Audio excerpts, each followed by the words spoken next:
Oi, oi, comunidade do Instituto Cultiva, tudo bem com vocês? Bora para mais uma edição do CultivaCast e hoje eu recebo Jean Willis, ele que é jornalista, artista plástico, é um agente político na sua vertente, né? Tem assim, toda a sua performance de vida é política e eu tô muito feliz de te receber aqui, de te encontrar pessoalmente, Jean. Prazer, Mafê, faz muito tempo, né? Muito tempo. A gente se fala tanto virtualmente que a gente esquece que de fato tinha tempo que a gente não se via pessoalmente, não se olhava. E o quanto isso é importante a gente que fica debruçado, né, para entender por que a extrema-direita avança tanto, por que esses falsos ídolos, e a gente vai falar sobre isso, né, falsalotria, é isso, Falsolatria. Né? Falsolatria. Tu e a Márcia Tiburi me dão um nó na língua. Eu recebi a Márcia aqui, fui falar do livro dela, também me deu um nó na língua. Tecnoturbo, capacitista, capitalista. Isso. Mas como eu vinha falando, o quanto essas questões subjetivas são importantes, né? A gente hoje poder se encontrar, a questão do afeto, tudo isso faz parte também do que a gente chama de enfrentamento a essa extrema-direita. Eu acho que é necessário, assim, eu acho que a gente precisa dos encontros presenciais. Ok, não tô longe de mim ser tecnófobo, não sou mesmo, ao contrário, eu gosto das tecnologias, acho que elas vieram para ficar. A questão não é essa, é que eu acho que o encontro presencial, ele produz um outro efeito que o encontro online, que o encontro virtual, digamos assim, não produz. Acho que para nós, para recuperar um certo mundo comum, para recuperar um certo respeito, para recuperar o valor da alteridade, é preciso o encontro presencial, é preciso que a gente multiplique os espaços de encontro presencial. Sejam as festas, digamos, o carnaval tem esse poder, né?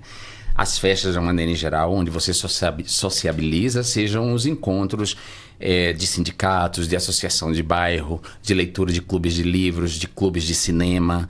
A gente precisa do encontro presencial. As pessoas são menos odiosas, menos agressivas, mesmo que elas não gostem de você ou que elas discordem de sua postura, elas não atuam presencialmente com você como elas atuam na internet. Então, a distância que a internet dá, essa ilusão de distância, a mediação da tela, faz com que as pessoas... É um dos aspectos, né, que faz com que as pessoas... Um dos aspectos que fazem com que as pessoas atuem de maneira odiosa. O fato delas estarem distantes, delas não lhe olharem no olho, não estarem perto de você. Se elas estão perto, mesmo que elas discordem, elas não vão xingar você da maneira que elas xingam na internet. Até porque também a presença física também permite um tapa na cara, caso a pessoa lhe ofenda da maneira que ela lhe ofende na internet. Então eu acho que a multiplicação dos espaços presenciais é fundamental para a gente enfrentar a extrema-direita. Eu acho que faz parte do enfrentamento da extrema-direita. A extrema-direita ganha quando a gente se atomiza, se isola em nossos computadores, em nossos smartphones, distantes uns do outro. Ela ganha porque essa atomização destrói o sentido de comunidade, destrói a ideia de mundo comum, destrói a ideia de que nós coabitamos e, portanto, o espaço é nosso. A gente vai ter que criar regras de convivência. Ela ganha muito com isso. Então, a gente tem que multiplicar esses espaços, sim, de encontro.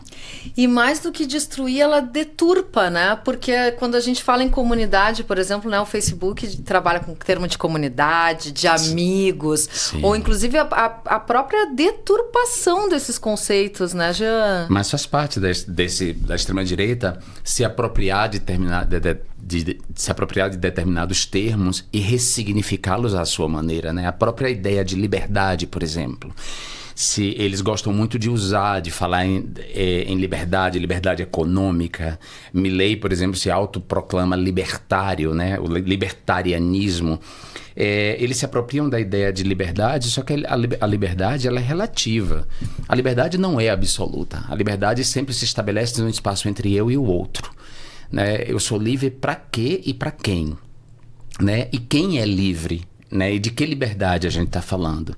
Então, por exemplo, esse valor máximo que a extrema-direita dá à liberdade de expressão, essa liberdade, ela existe, claro, mas ela está limitada pelo outro, pela minha relação com o outro. Aliás, todo um código penal foi estabelecido para dar limite a essa suposta liberdade individual. Você não é livre para matar, Você não é livre para difamar, para mentir, né? Sua liberdade está sempre condicionada por essa alteridade que existe e que você tem que reconhecer. Então a extrema-direita se apropria dessas palavras, a própria ideia de comunidade. Sim, por exemplo, as comunidades virtuais, elas são comunidades, mas ali se estabelece um comportamento, muitas vezes, que não é o comportamento da comunidade presencial, né? Então, sim, é uma apropriação. Nós temos comunidades virtuais, nós temos os grupos de WhatsApp, mas a gente não pode dizer que nesses grupos a gente estabelece as mesmas relações ou tem a mesma experiência que as comunidades reais, os grupos reais. Então, não estou dizendo que não tenha que existir esses grupos ou que não tenhamos que nos valer dessas tecnologias. Ao contrário, nós temos que nos apropriar delas. Mas sabendo que não basta e que elas têm esse efeito aí colateral. O uso delas tem esse efeito colateral, que é trazer uma ideia de comunidade, uma falsa ideia de comunidade, de que estamos juntos, quando na verdade não estamos, um distanciamento e uma mediação que permite, por exemplo, um comportamento muitas vezes odioso e anticomunitário, né? Que eu acho que é ruim, e essa atomização, ao mesmo tempo que traz uma ideia de comunidade, uma suposta ideia de comunidade, nos atomiza, nos separa. Estamos todos separados, atentos aos nossos smartphones ou aos nossos computadores pessoais, sem essa questão relacional, esse olho no olho, que é tão fundamental, né? A gente está vendo um avanço cada vez maior desse poder das Big Techs e dos grandes donos das Big Techs, na verdade, né? Agora a gente vê nos Estados Unidos uma cena patética, que foi aquela cena do Elon Musk falando com o filho e o filhinho mandando o Trump, né? Calar a boca, que ele não era presidente. Ou seja, ali numa cena clara do quanto esse poderio avançou sobre o Estado. Eu queria te ouvir um pouquinho sobre isso, Jean. Eu queria uma análise tua do o que tá vindo aí pela frente com esse passo? Olha, é difícil dizer o que está vindo pela frente. Eu não gosto muito de fazer futurologia. Eu acho que a gente pode fazer um diagnóstico do que está, né? Tem um estudioso das novas tecnologias que ele se dedica a isso há mais de 40 anos, que é Pierre Levy, um filósofo francês que escreveu um livro chamado As Tecnologias da Inteligência, que eu li lá nos anos 90, meados dos anos 90. E Pierre Levy, dando prosseguimento a esses estudos que ele faz das novas tecnologias, ele cunhou uma expressão muito interessante, que são os estados-plataformas. Então, hoje, os estados-nações, né, esse modelo de organização que é o Estado-nação, hoje enfrenta um outro estado, que são os estados-plataformas, que estão acima dos Estados-nações e querem impor aos Estados-nações as suas regras. Então, a Meta, X, Google, Amazon não querem obedecer às regras de cada Estado-nação, né? Ela quer que os Estados-nações se submetam às suas regras.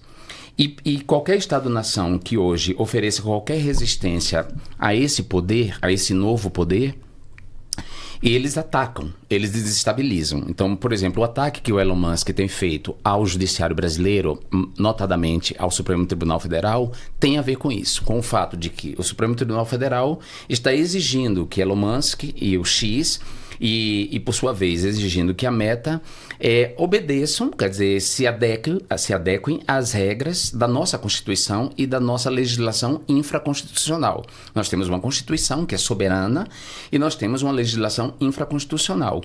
E se essas plataformas querem operar aqui, elas têm que se submeter a essas leis que foram elaboradas pelas pessoas que nós escolhemos democraticamente. E o que esses bilionários, esses donos de Big Tech não querem é justamente obedecer essas regras, porque são diferentes.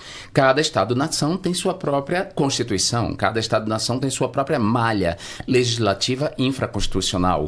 A eles seria custoso adaptar suas tecnologias a cada Estado-nação, e eles não querem esse custo. né? Eles querem, ao contrário, eles querem lucrar cada vez mais. E se para lucrar implica impor as suas regras sobre os Estados-nações, eles vão fazer. E se para isso for necessário desestabilizar democracias, demonizar políticos, né, opositores, e até mesmo segmentos da população, eles vão fazer. E eles estão fazendo sem o menor pudor. Então, quando o Donald Trump vence as eleições e Zuckerberg decide que vai mudar as regras da Meta para, digamos assim, para bajular, para estar de acordo com a ideologia desse fascista que se elegeu presidente dos Estados Unidos, ele não pensou duas vezes, ele foi lá e mudou as regras. E não importa que isso esteja ferindo tratados internacionais de direitos humanos, muitos dos quais os Estados Unidos não subscrevem, é verdade, mas outros países são signatários de tratados internacionais de direitos humanos. Então essas plataformas, elas não estão preocupadas mais com esses tratados. Esses bilionários estão realmente, é uma coisa que o Varoufakis está chamando de tecnofeudalismo, né? Esses bilionários, eles se acham realmente donos do mundo e acima das leis que os povos criaram para regrar suas vidas em comunidades. Então, não é um exercício de futurologia, é o que já está acontecendo, né? A gente já está nesse estado de coisas. E a gente está nesse estado de coisas ao mesmo tempo em que a gente está enfrentando uma crise climática. E uma crise climática que tem a ver também com essas novas tecnologias, porque quando se fala da crise climática, pensa-se muito no combustível fóssil, no aquecimento global decorrente, né, da emissão do efeito estufa, decorrente do efeito estufa, que por sua vez é resultado da emissão de gás carbônico. Mas se pensa muito, e aí na queima de combustível, no uso de combustíveis fósseis, mas se pensa muito pouco na relação entre essas novas tecnologias e a crise climática. Essas novas tecnologias necessitam os centros de dados, né, onde os dados são armazenados e que eles costumam chamar de nuvem, né? Cloud, iCloud, ou seja, essa ideia de imaterialidade, de que não tem peso, de que tudo está na nuvem, é uma mentira. Esses dados estão armazenados em centros de dados que precisam de resfriamento. E para resfriá-los é necessário água. Ou seja, para que as inteligências artificiais que têm sido criadas, diferentes inteligências artificiais para supostamente nos auxiliar, para que esses algoritmos operem em hardwares, né? Esses hardwares necessitam de resfriamento e, portanto, de água. Fora o fato de que cada informação ela tem uma pegada de carbono. A informação ela não é imaterial. A informação, eu já disse isso em outra entrevista, se a gente for reduzir a informação digital ao seu mínimo, a gente chega no bit. O bit é um 0 ou 1, é uma passagem, é uma corrente ou não corrente, né, com as sinapses cerebrais. As nossas informações cerebrais, elas se processam, elas são, tudo que a gente vê, tudo que a gente ouve, cheira, se transforma dentro do nosso cérebro em sinapses cerebrais, em corrente e não corrente. Da mesma forma é a informação digital. Então, esse bit, ele é uma pegada de carbono. Quanto mais desinformação se produz, quanto mais lixo virtual se produz, mais tem um dano ambiental. Mais a gente está colaborando para a crise climática e para o calor. Então, esse já é o estado da coisa, Mafê. Não é futuro. O futuro, o que a gente tem que pensar é que a gente tem esse estado de coisas que a gente está vivendo, o capitalismo financeiro, que ao mesmo tempo é um capitalismo de plataforma, é um capitalismo da atenção, um capitalismo que depende da captura da nossa atenção. Não por acaso, todo aplicativo tem uma notificação. O Facebook, o Twitter, o Instagram, o WhatsApp, todos notificam, que é para chamar a sua atenção. Então é um capitalismo que se vale da nossa atenção, que depende da nossa atenção. Nossa atenção é a audiência. Quanto mais audiência a gente dá, mais submetido a gente está à publicidade e à propaganda que que roda nesses aplicativos, que aparece, que é divulgada nesses aplicativos. Então, é um capitalismo de plataforma, é um capitalismo da atenção, é um capitalismo financeiro, é um capitalismo que tem produzido uma desigualdade brutal no mundo, em que, digamos, os 2% mais ricos estão concentrando quase 80% da riqueza do mundo, enquanto os outros 98% têm que se lidar com o restante dessa pouca riqueza. É um capitalismo da guerra, né? Ou seja, a guerra, todos esses bilionários e esses fascistas que estão sendo eleitos querem conduzir o mundo à guerra. A guerra é um negócio. A guerra depende da fabricação de inimigos, reais ou imaginários, externos ou internos. Então, tudo isso vai nos levar ao apocalipse, não ao apocalipse bíblico, né?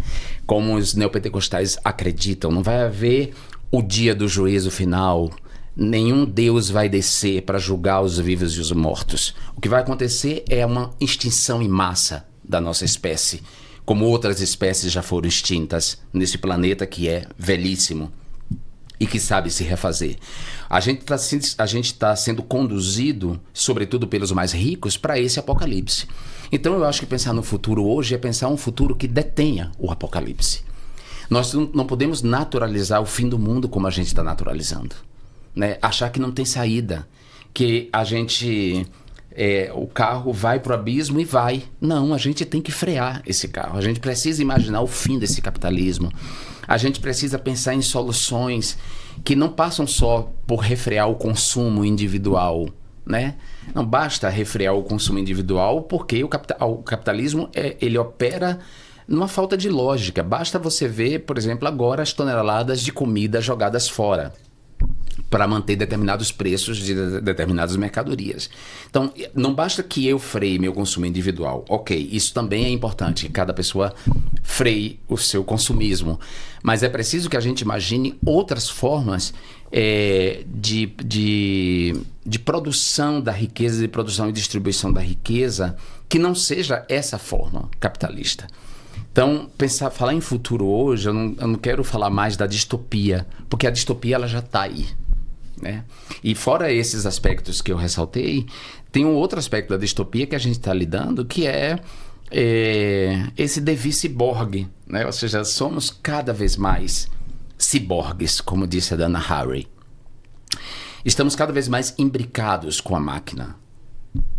Então, estamos partindo para um futuro pós-humano, um futuro em que a humanidade não vai ser pensada mais nos termos que pensamos antes.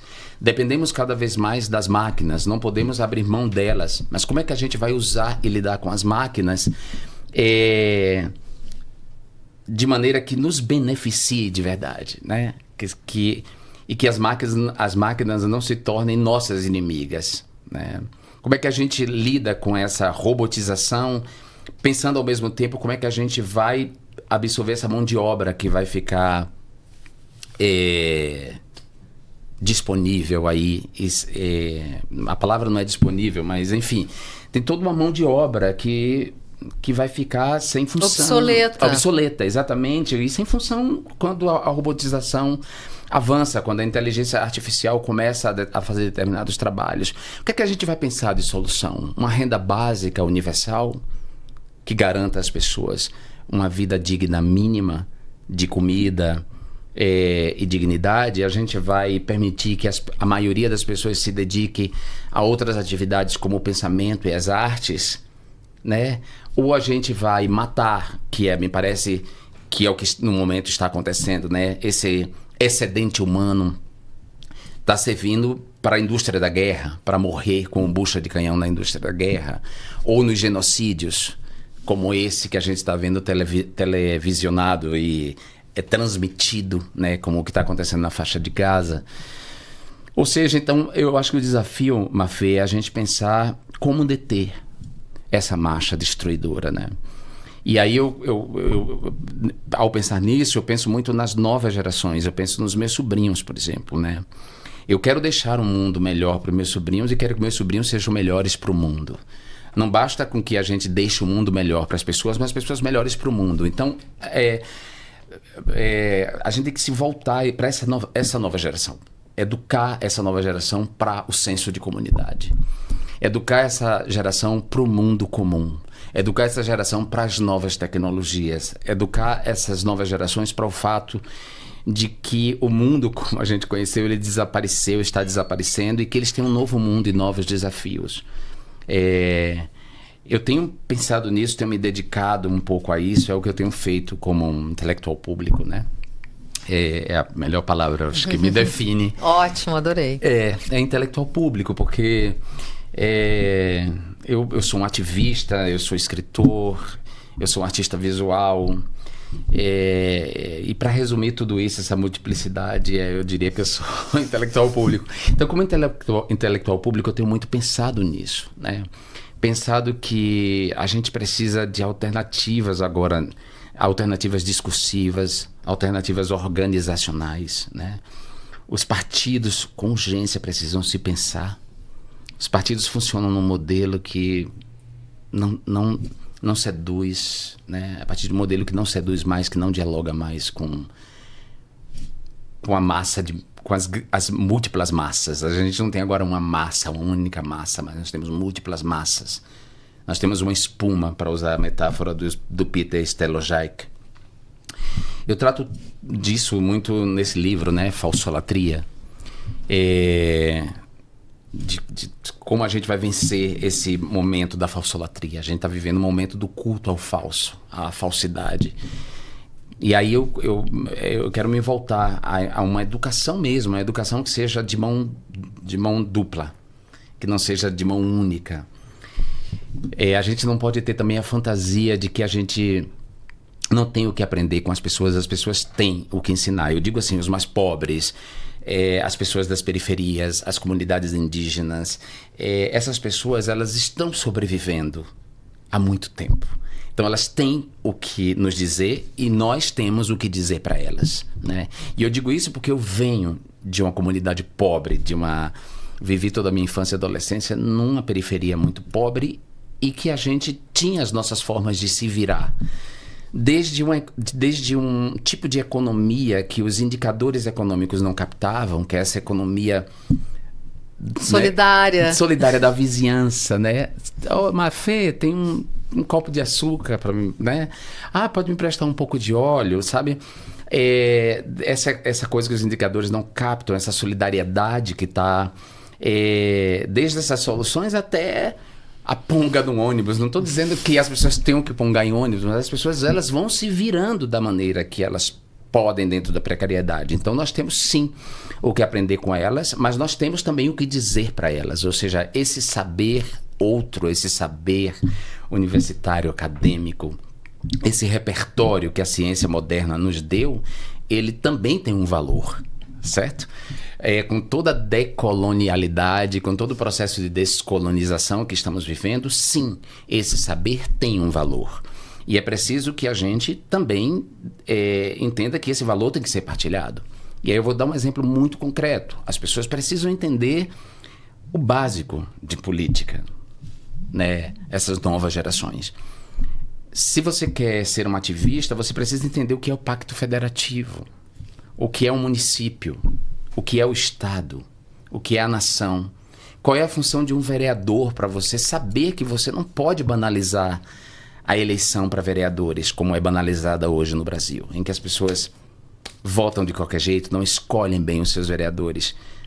Né? Qual é o papel do vereador? O papel do vereador não é o mesmo do deputado estadual, que não é do deputado federal, que não é o mesmo do senador. Né? O que é uma democracia? Qual a diferença disso para uma teocracia, para uma autocracia?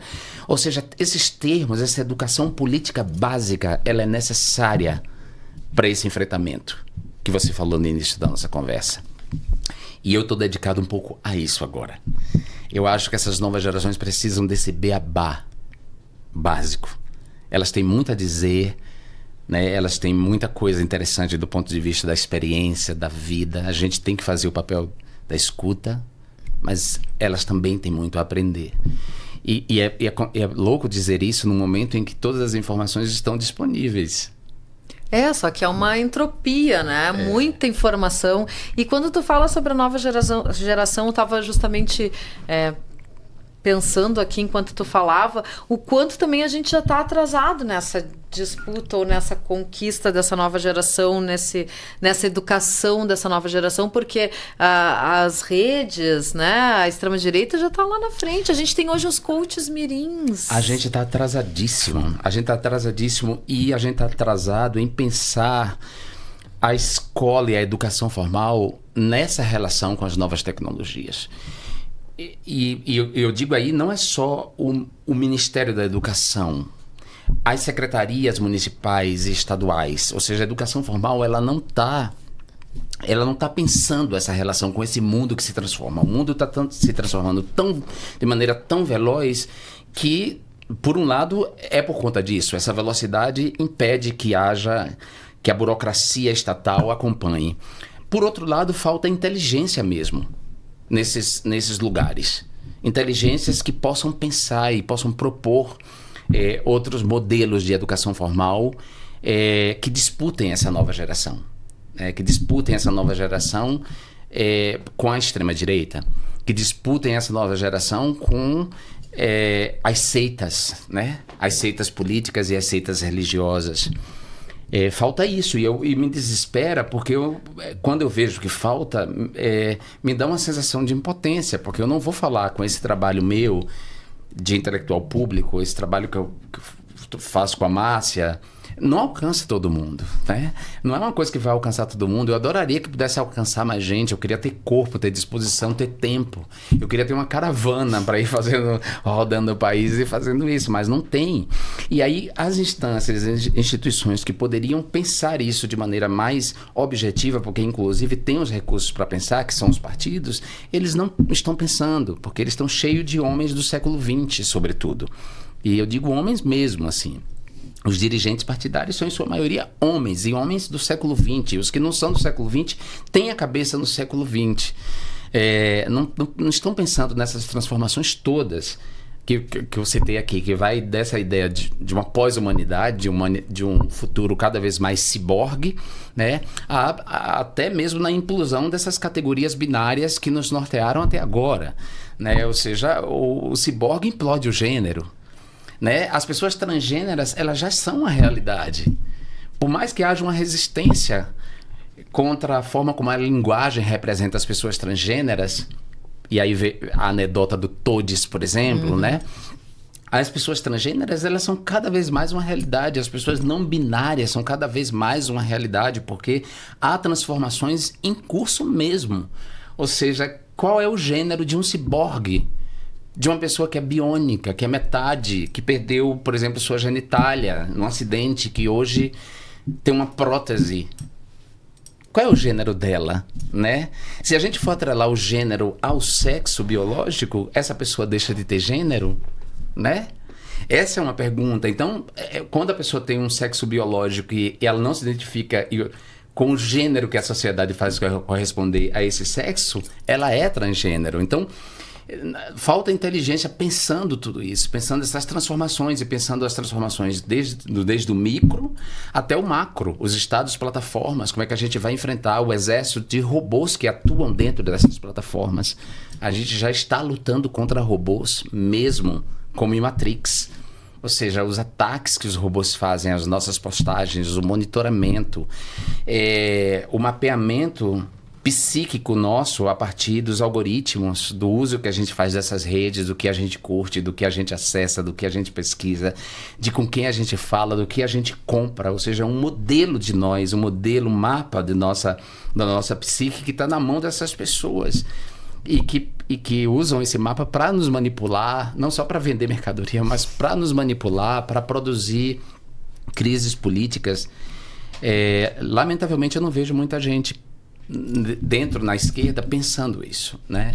E quando você aparece pensando isso, as pessoas ou lhe veem como arrogante, né? Ou lhe taxam de arrogante, ou simplesmente usam um mecanismo do silenciamento, né?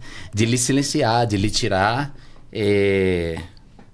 Da tirar cena. do jogo, da cena, exatamente, claro, porque você está trazendo algo ali. Me lembra um conto do A.G. Wells, uma fábula, um conto bonito que ele fala de um cara que adquiriu o sentido da visão quando ninguém tinha o sentido da visão.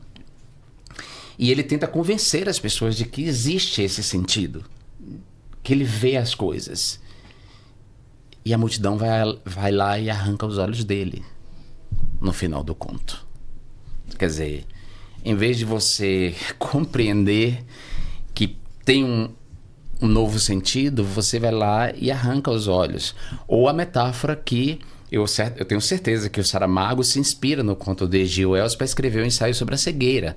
Ou seja, quando a cegueira é um contágio, é uma epidemia, quem enxerga passa a correr perigo, né? Então eu vejo muito isso nos partidos de esquerda, dentro do governo, ou seja, a dificuldade de ouvir pessoas que estão trazendo uma reflexão nova, que muitas vezes as pessoas não compreendem ou não querem compreender, e por não compreenderem, ou sei lá, ou terem inveja, vão lá e silenciam e excluem você, né? Tira você. Só que aí a realidade se impõe, né, Mafê? Se impõe às vezes da maneira mais trágica possível. Eu já disse isso e volto a dizer, eu tenho um tipo de síndrome de Cassandra, a personagem da tragédia grega, que tem um dom de prever o futuro, mas não convencer ninguém. Eu tô nessa toada há anos, há décadas, eu diria, né? Eu tô nessa toada há décadas, fazendo leituras e dizendo para as pessoas, e as pessoas simplesmente, naquele momento, ou me insultam ou me xingam, e depois as coisas chegam e elas não têm a hombridade, a decência sequer de pedir desculpas, de reconhecer que elas estavam erradas, né? E assim, a gente precisa dessas inteligências nessas instâncias, nas secretarias de educação, nas secretarias de cultura. A gente precisa pensar em novos modelos administrativos, em novas organizações que não sejam só essa, mesmo o próprio Pacto Federativo. Nenhuma solução para o transporte urbano, por exemplo, de São Paulo, pode vir sem pensar na grande São Paulo. Sabe? Sem haver um diálogo entre os prefeitos da chamada Grande São Paulo, né? Nenhuma solução para a questão climática numa cidade vai vir só dessa cidade. Ou seja, então tem que ter um diálogo. Vamos criar uma instância de diálogo desses prefeitos mais próximos. Quer dizer, esses próprios modelos de organização administrativa precisam ser repensados, porque cada vez mais precisamos uns dos outros. Eu acho que tu fala uma coisa tão importante, que é essa questão do diálogo. O quanto isso se perdeu nos processos, desde a militância dos partidos com a base, mas também das formas das políticas públicas, as formas de governar. Isso. Não se dialoga, as coisas se resolvem num gabinete, na ideia de um ou dois. Isso. Né? E o quanto isso... A governança não quando eu fui deputado, eu tinha lá o conselho, eu criei o conselho, que era uma inovação, digamos assim, de uma tecnologia política inovadora. Um deputado federal que tinha um conselho do mandato, um conselho real que se encontrava presencialmente no Rio de Janeiro, porque eu era deputado pelo Rio de Janeiro, mas um conselho ao mesmo tempo virtual, que estava online, com o qual, né, do qual pertenciam pessoas de outros estados que não votavam em mim, mas que tinham um papel fundamental, por exemplo, em discutir onde eu aplicaria as emendas parlamentares. Então era um aprofundamento da democracia.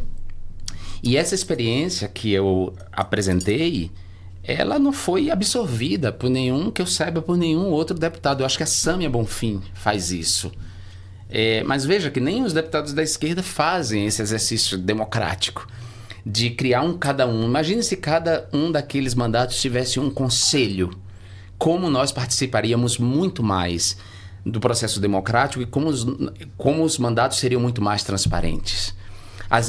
Essas emendas agora PIX, por exemplo, e toda a corrupção que elas implicam, essas emendas, quer dizer, isso acontece porque esses mandatos não são mandatos transparentes nem democráticos nesse sentido.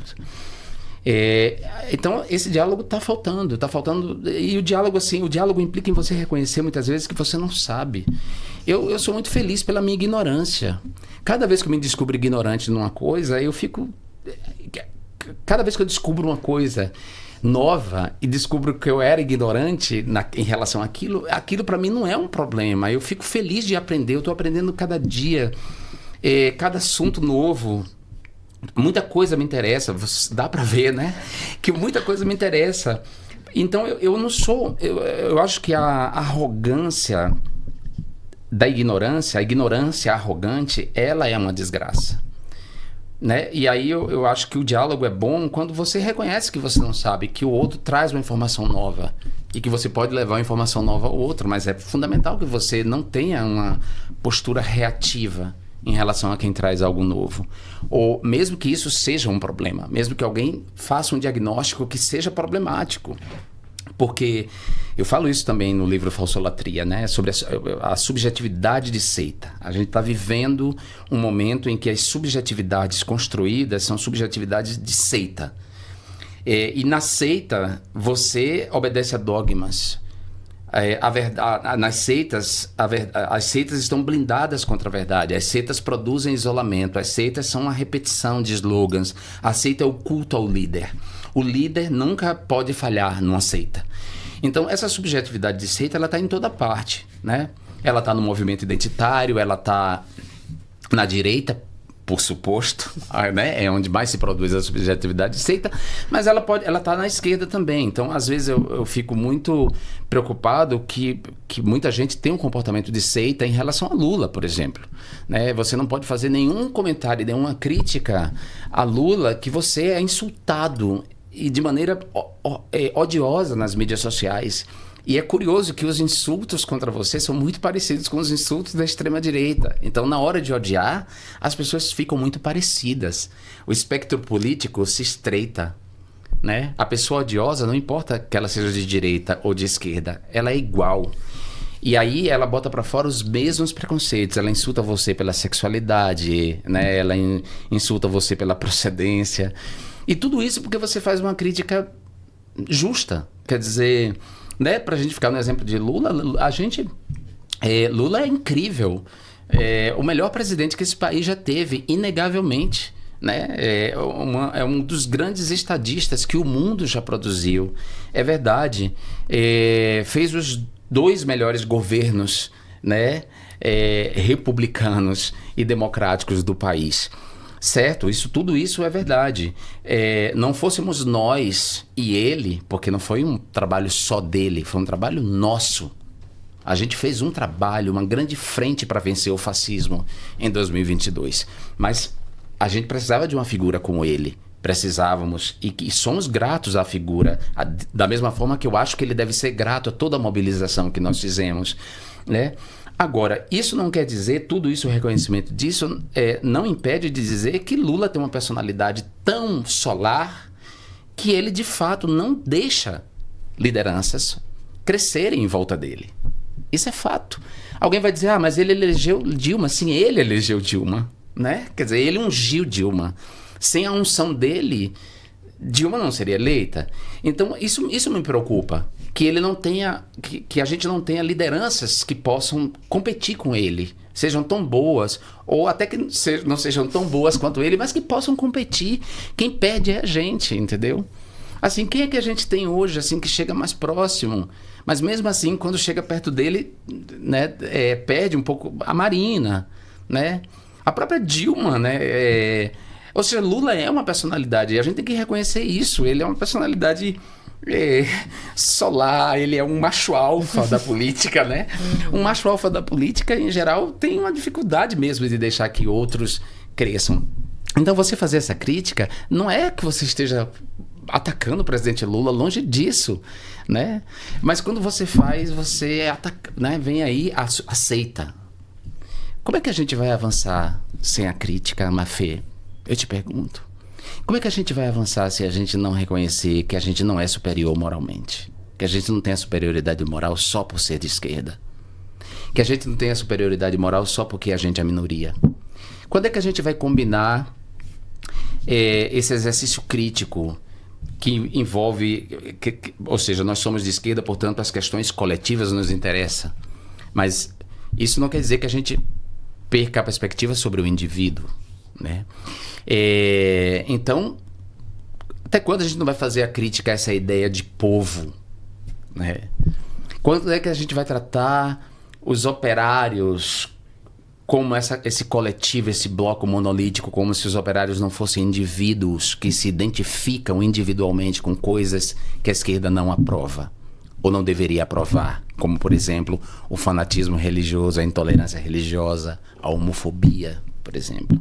Quando é que a gente vai reconhecer que essas pessoas são também indivíduos e que individualmente elas têm seus ressentimentos, seus rancores, elas se deixam tocar por emoções políticas nocivas como a inveja e o ódio? A esquerda precisa atentar para isso, né? E parar de silenciar mesmo, porque é um silenciamento.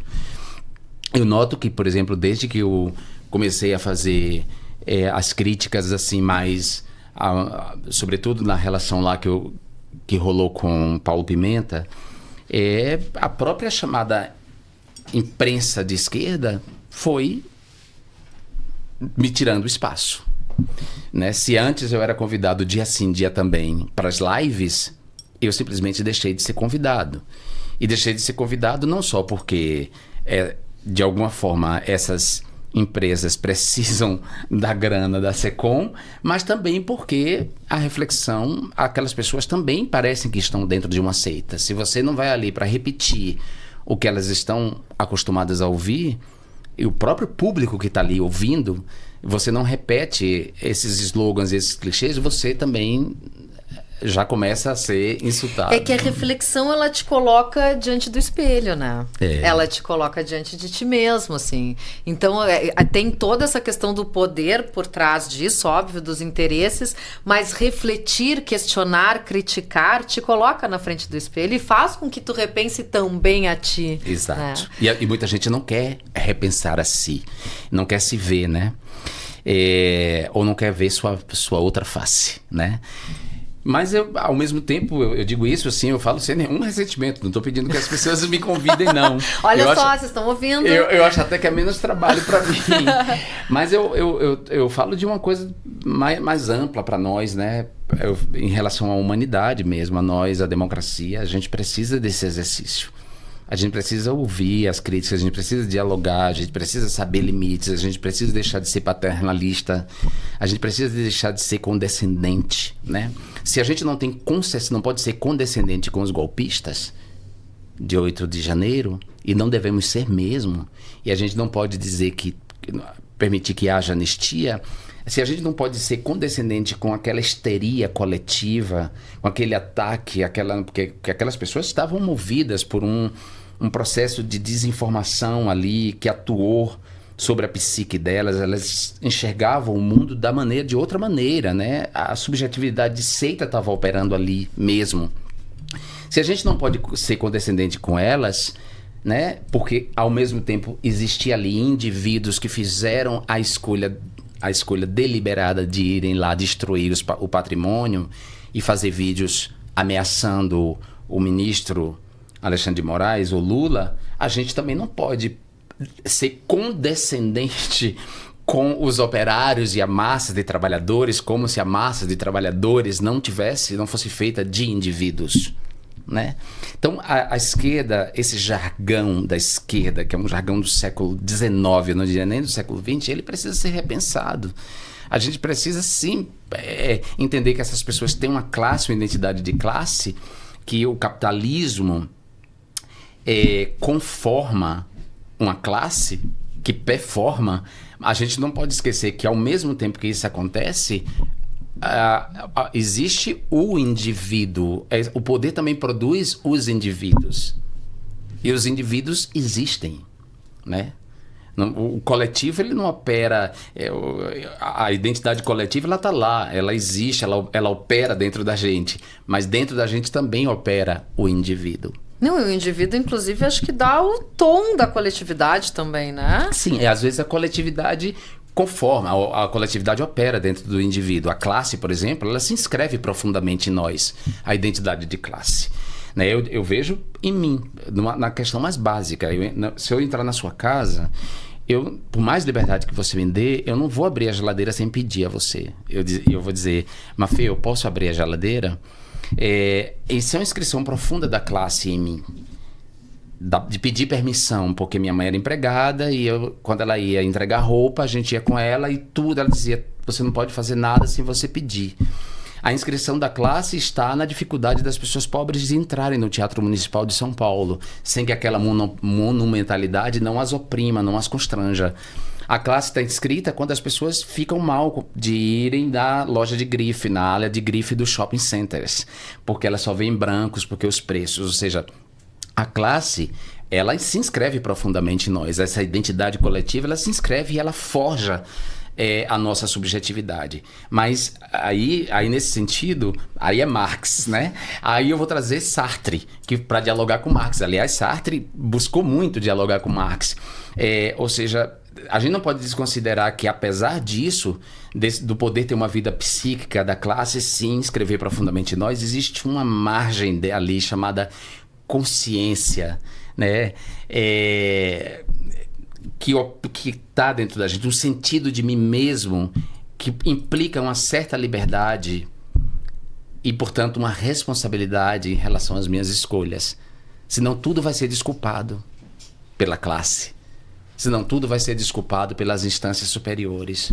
Nenhum indivíduo você poderá ser responsabilizado porque tudo vai ser desculpa de uma coisa maior, de uma identificação maior. Não, existe uma coisa ali do indivíduo, que é o que Hannah Arendt também vai reivindicar quando ela fala sobre a banalidade do mal, né?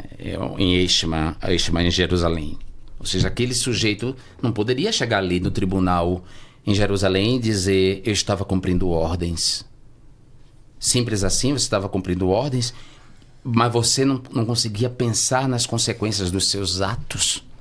Um policial que pega uma metralhadora e dispara a esmo numa favela onde tem crianças, ele pode dizer que estava cumprindo ordens.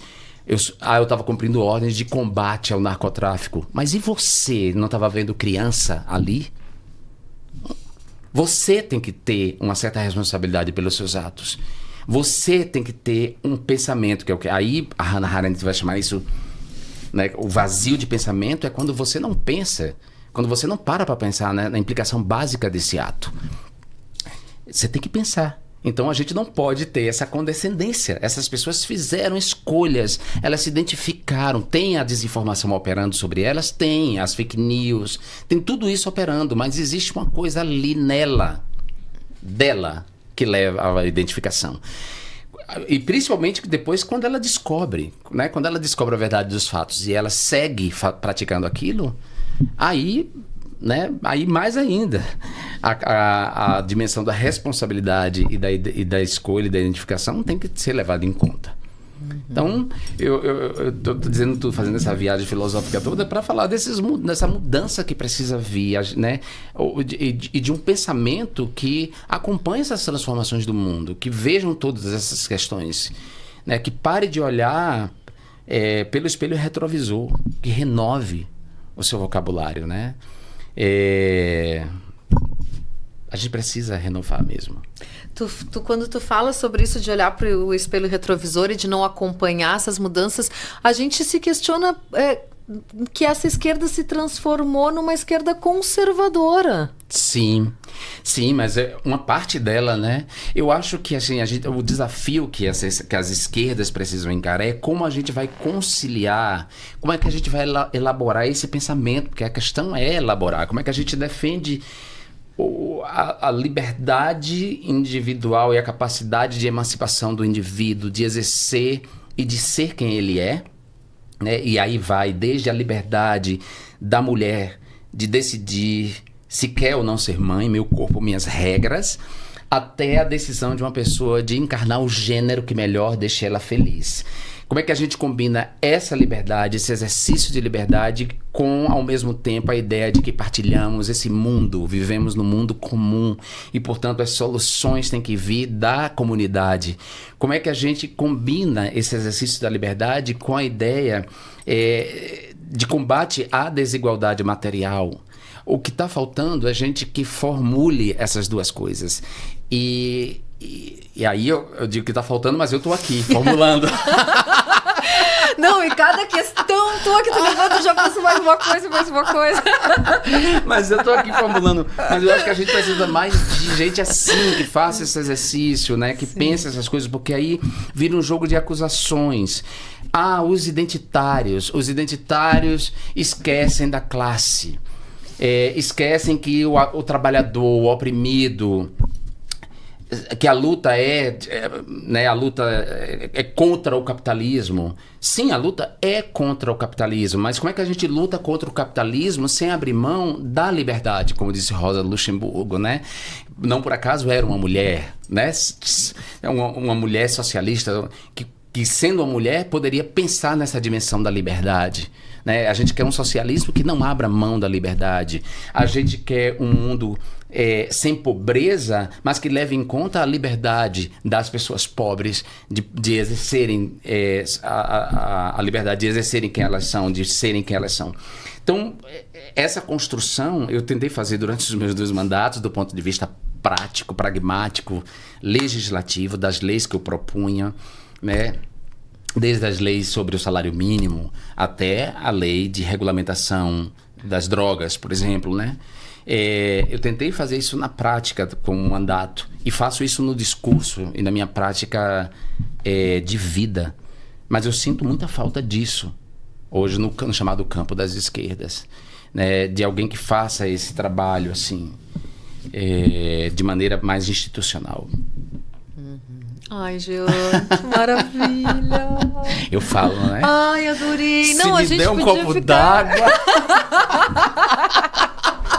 Aí a gente grava mais 3 episódios.